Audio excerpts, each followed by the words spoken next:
भारतीय लोकशाही न्यूजमध्ये आपले स्वागत. कार्यकारी संपादक आकाश जळके. आमदार नारायण कुचे यांची अपघातग्रस्तांना धाव. मुख्यमंत्री देवेंद्र फडणवीस यांच्याशी संवादानंतर मृतांच्या वारसांना 5 लाख मदत जाहीर.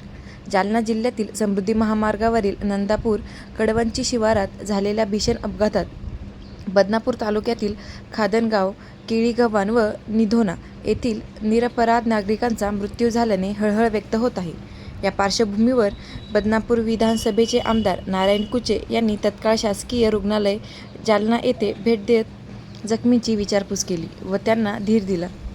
त्यांच्या प्रकृतीची सविस्तर माहिती त्यांनी घेतली. यानंतर आमदार नारायण कुचे यांनी महाराष्ट्राचे मुख्यमंत्री देवेंद्र फडणवीस यांच्याशी दूरध्वनीवरून संवाद साधला. या संवादानंतर मुख्यमंत्री फडणवीस यांनी मृतांच्या वारसांना प्रत्येकी 5 लाखांची आर्थिक मदत जाहीर केली. तसेच जखमींना खाजगी रुग्णालयात दाखल करून त्यांच्या उपचारांचा संपूर्ण खर्च शासनाकडून करण्यात येईल असे आश्वासन देण्यात आले आहे.